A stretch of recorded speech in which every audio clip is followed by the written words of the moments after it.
In February of 1979, Forrest added a star signing and in doing so smashed the British transfer record. I broke the story of Trevor Francis signing, first £1 million player. The transfer fee record at the time was 500,000, so to actually go from 500 to 1 million was quite something. Brian put this line out, didn't he, about the fee, saying that, you know, I didn't want him to get big-headed, so I made it £999,999.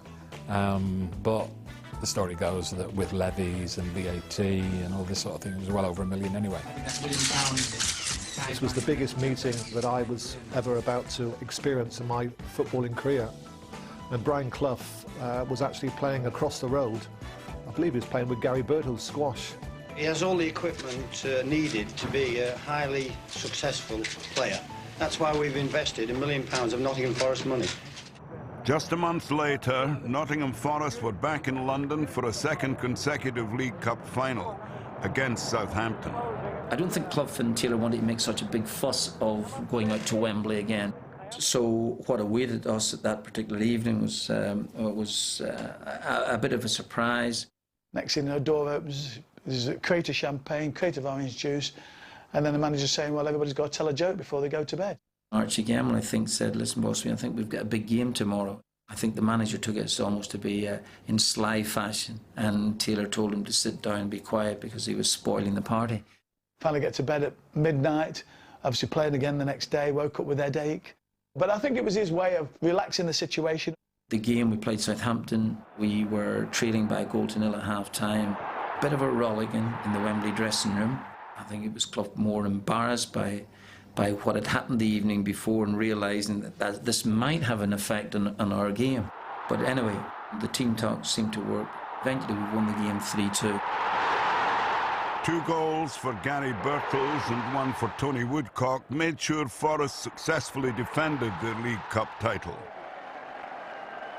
We had many a decent evening after that, in good company with Clough and Taylor, but I think that they never went as far again. In the European Cup, the team had reached the semi-finals, but German champions Cologne drew 3-3 at the City Ground. Brian Clough had a message to deliver before the return leg. He just looked right at the camera and he said, I hope anybody's not stupid enough to write us off. and of course it would have been stupid to write us off. We said to people, well, you know, it's 3-3, all we need's a goal.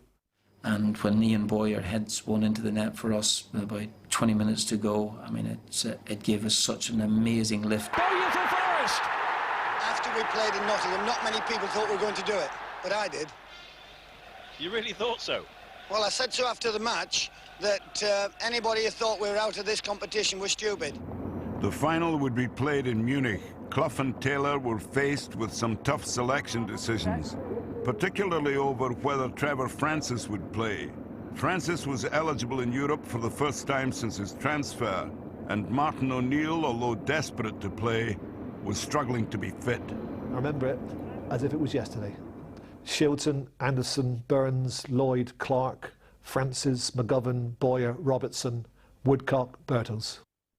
Harrowing disappointment to be left out of the final at that particular time, because you think, well, you're never going to be there again. Give something extra, you know, for Nottingham Forest to justify the faith that Brian Clough showed in me. I was voted man of the match, and I was particularly pleased with, you know, my contribution. The goal was obviously the highlight of the day, and probably the highlight of my career. Feeling delighted to share that elation with the supporters. We were again just disappointed because the standards we set were exceptionally high and we hadn't put on the show we wanted. Now we've got a chance next year as well. We're going to win next year. But eventually you get back into this country and you see people at the airport waiting to celebrate with you, so it's just a wonderful, warm feeling. I still think that one or two of us were pinching ourselves that here we were, little Nottingham Forest, winning the European Cup, but we were a good team. You know, don't ever, you know, underestimate, you know, just, you know, how good some of those players were.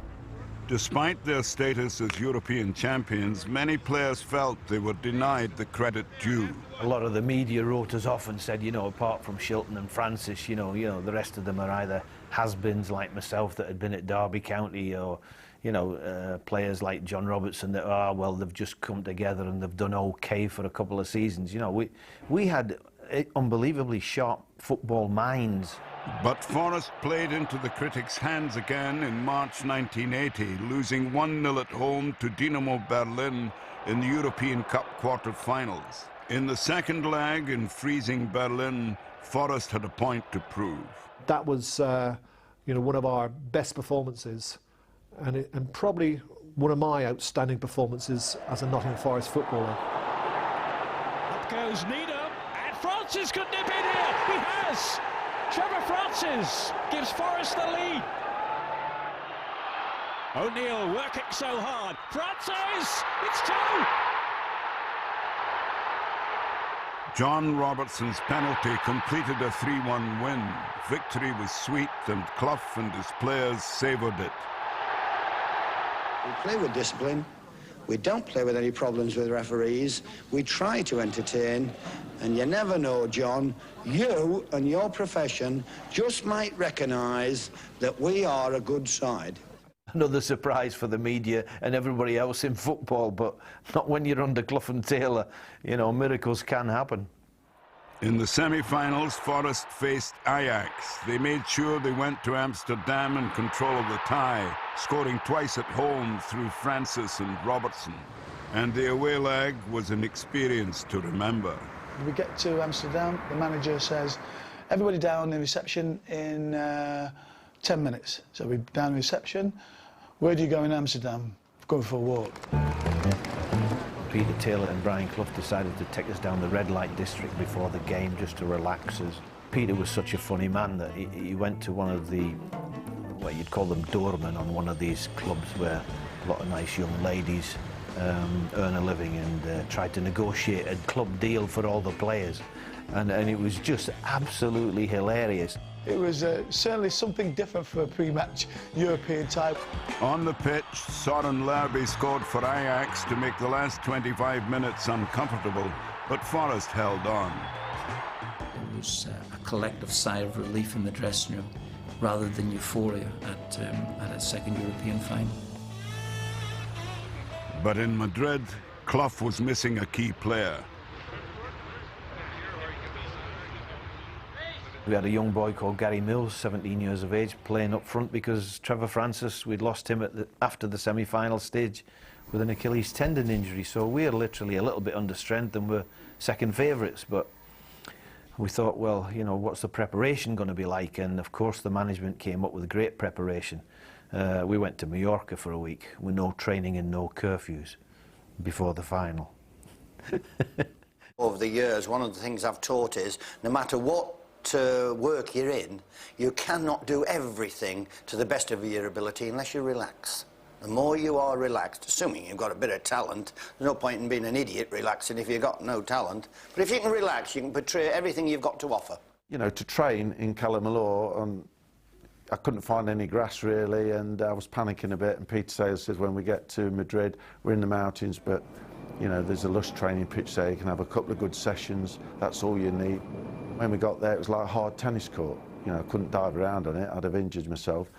And I'm panicking a little bit because I've done no training, and I ended up, Cloughie said, we better go and try and find some grass. I get a phone call there from my friend who's one of the supporters going to the game. He says, I've just gone round this island, I've seen Peter Shilton diving on this island. And I'm saying, yeah, probably right. The only bit was a traffic island, you know, and I thought, I've got to do something. And we said, you know, there's a couple of trees, and I got between them, and Jimmy gave me some short, quick reaction stuff. No crosses or anything like that. His way was, been a long season. European Cup final in 3 years. Clough and Taylor had achieved something so far unparalleled in the game. The message they'd preached since day one. Team, don't play individually, keep the passing going, we want to keep it on the deck, give the ball to John Robertson. Fortunately for me, when it came, I delivered the bit. To be fair, in the second half, I think the dedication that we'd shown in Mallorca caught up on us a little bit, and we won the prize, the European Cup, and for me playing in the final was just an absolute dream. it was all done and another campaign was over, and we were champions of Europe for the second time, which again still surprised people. You know, we were still the surprise packet that, you know, had come out of nowhere. We were at our peak as a team around the time of the second European Cup final. Undoubtedly, we could have gone on because, you know, the average age of the team was still a very good age, but in many people's eyes, the team was split up far too early. By the end of 1981, the likes of Francis, O'Neill and Kenny Burns were no longer at the club. By May 1982, even Peter Taylor had gone, leaving Clough to try to live up to his own high standard. It was not to be. Forest did enjoy League Cup success in 1989 and 1990, but in 1993, with what proved to be Clough's final act as manager, they were relegated to the second tier of English football. But the achievements of the club from 1977 to 1980 will never be forgotten. As far as the team were concerned, people would say then, well, what about the modern teams? What about, let's say, you against Barcelona? I certainly know we would beat them. That was the golden era of English football. That big, shiny European Cup stayed in this country 7 years out of 8. We had the players that could hurt the opposition, but we could also defend as a team, and I think that was the great thing about our side. We could do both things. Scoring goals is our, I don't know, it's our forte, but defending well is our speciality. Cloughie always insisted, you are paid to keep the ball out of my net, young man. And he said, if you can create things, young Anderson, going forward, it's a bonus, but I pay you to stop balls going in my net. I think the players I played with were fantastic players, and I couldn't single any one of them out.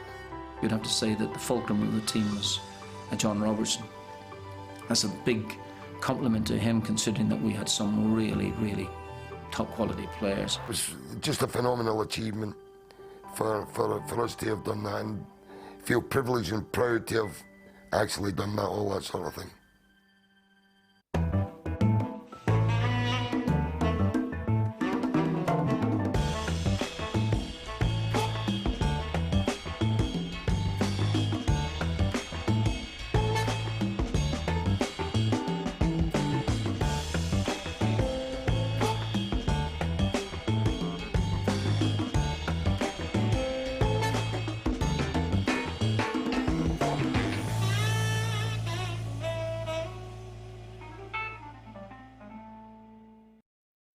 I can be in a great position to say this is what